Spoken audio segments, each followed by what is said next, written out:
সে অনেকদিন আগের কথা। এক বনে ছিল এক আম গাছ আর এক নিম গাছ। তারা দুজন পাশাপাশি থাকতো, কিন্তু আম গাছ সব সময় নিম গাছকে অপমান করত। দেখো কি কপাল আমার, আমার গাছে এত মিষ্টি মিষ্টি আম হয় আর আমার পাশের গাছে নাকি সব তেতো। কেন যে ওর পাশে আমার জন্ম হলো। আম গাছ ভাই, তুমি কিন্তু আমায় অপমান করছো। তুমি সবাইকে ফল দাও, কিন্তু আমার থেকেও সবাই অনেক উপকার পায়, ভুলে যেও না। হয়েছে হয়েছে, তোমার আর সাফাই গাইতে হবে না। তুমি যেমন তিতে তেমনি তোমার কথাগুলোও তিতে। এভাবেই আম গাছ সবসময় নিম গাছের সাথে ঝগড়া করত, কিন্তু নিম গাছ কখনোই রাগ দেখাতো না। একদিন এক টুনটুনি আম গাছের কাছে সাহায্য চাইতে আসলো।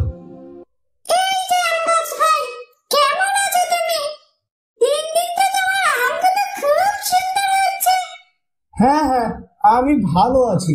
আর আমার আম তো সব সময় সুন্দর হয়, তুমি জানো না?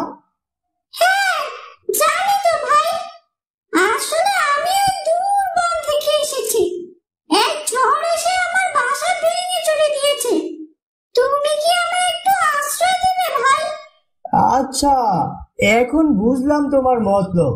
আমার উপর বাসা বাঁধবে বলেই আমার অত তারিফ করছিলে, দুষ্ট পাখি কোথাকার।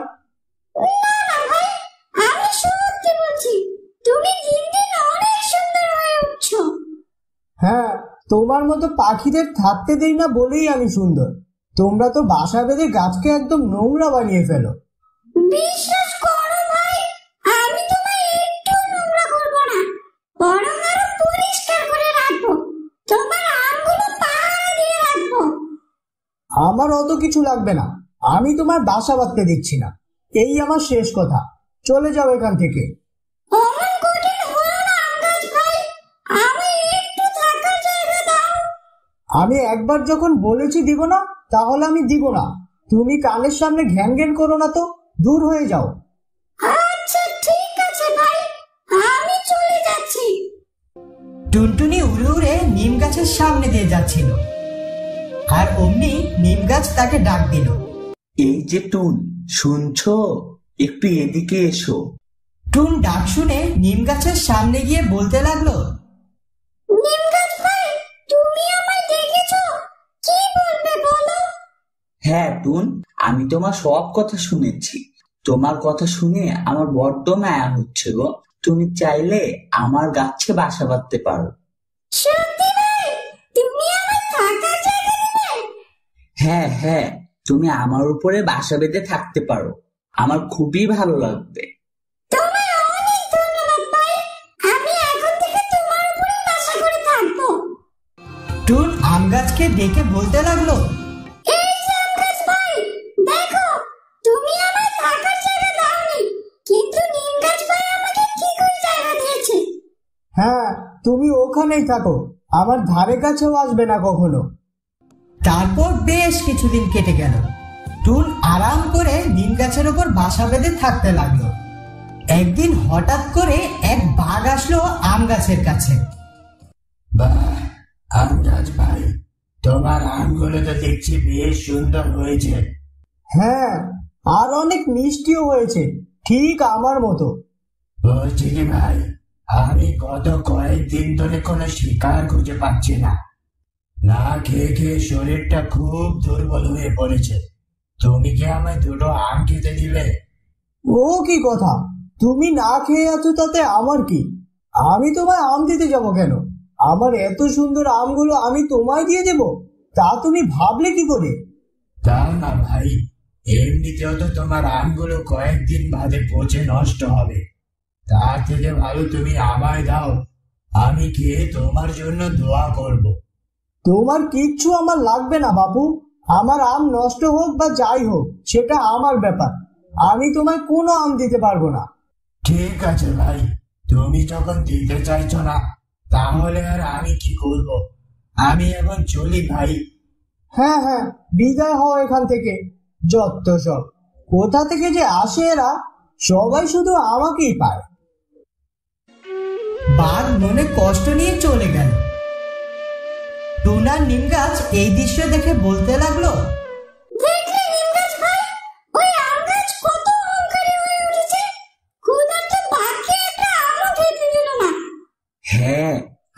অনেকদিন যাবৎ লক্ষ্য করছি আম গাছ অনেক অহংকারী হয়ে গিয়েছে। এমন ভাবে চলতে থাকলে আম গাছ বিপদে কাউকে কাছে পাবে না, দেখে নিও। অমন কথা বলো না ভাই, আম গাছ আমার জাত ভাই, আমি চাই না সে বিপদে পড়ুক। তুমি অনেক ভালো নিম গাছ ভাই, তোমার মনে অনেক দয়া। টুন আর নিম গাছ আপন মনে কথা বলছিল। ঠিক তখন আম গাছের নিচে এক কাঠুরে এসে হাজির হলো। আরে বাহ, এই আম গাছে তো দেখছি খুব সুন্দর সুন্দর আম ধরেছে। যাই, আগে 2টা আম খাই, তারপরে না হয় কাজ শুরু করব। কাঠুরে গাছ থেকে একটা আম ছিঁড়তেই আম গাছ চিৎকার করে উঠল। কি হলো কাঠুরে, তুমি আমার গাছ থেকে আম কেন নিলে?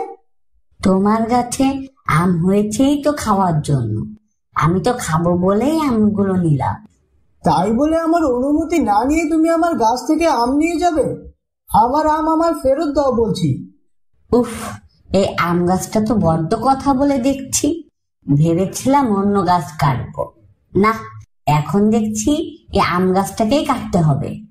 কাঠুরের কথা শুনে তো আম গাছ খুব ভয় পেয়ে গেল, আর কাঠুরের কাছে আকুতি মিনতি করে বলতে লাগলো, এ কি বলছো ভাই, আমি তোমার কি ক্ষতি করেছি? তুমি আমায় কাটতে যাবে কেন? তোমার কোনো কথাই শুনবো না। আমি একবার যখন বলেছি তোমায় কাটবো, আজ তোমায় কেটেই ছাড়বো আমি। না ভাই, অমন করো না। নিম গাছ ভাই, আমায় বাঁচাও, এই কাঠুরে যে আমায় কেটে ফেলতে চাইছে। ভালোই হয়েছে, একদম উচিত শিক্ষা হবে এবার। না টুন, এই কথা বলো না, তুমি জলদি গিয়ে বাঘমামাকে ডেকে নিয়ে এসো, না হলে এই কাঠুরে আমাদের আম গাছকে কেটেই ফেলবে। ঠিক আছে ভাই, তুমি যখন বলছো আমি এক্ষুনি যাচ্ছি। নিম গাছের কথা শুনে টুন দ্রুত উড়ে গেল বাঘের কাছে।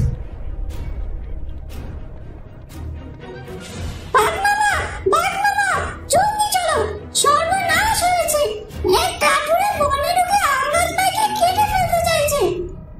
কে এত বড় সাহস? কই চলো দেখি। বাঘ টুনের সাথে দ্রুত চলে আসলো আম গাছের কাছে, আর দেখলো এক কাঠুরে গাছ কাটার জন্য কুড়াল উঠাচ্ছে। বাঘ লাফ দিয়ে কাঠুরের সামনে যেয়ে দাঁড়িয়ে পড়লো, আর কাঠুরে তো খুব ভয় পেয়ে গেল। ওরে বাবা, এ তো দেখি বাঘ চলে এসেছে।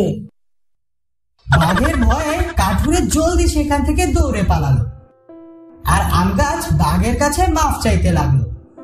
বাঘ মামা, আমায় ক্ষমা করে দাও, আমি তোমায় আম দেইনি, তারপরও আজ তুমি আমার প্রাণ রক্ষা করলে। না না, এই সব টুনের জন্য হয়েছে।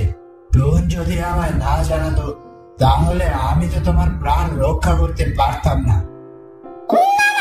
আমার জন্য না, সব হয়েছে নিম গাছ ভাইয়ের জন্য।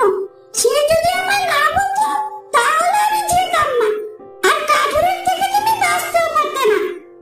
তোমাদের সবার কাছেই আমি ক্ষমা চাইছি, আমি অনেক অহংকারী হয়ে গিয়েছিলাম। আজ তোমরা আমার চোখ খুলে দিয়েছো, এখন থেকে আমি আর কখনো অহংকার করব না। সেদিনের পর থেকে আম গাছের সব অহংকার মিটে গেল, আর তারা সবাই মিলেমিশে সুখে শান্তিতে বাস করতে লাগলো।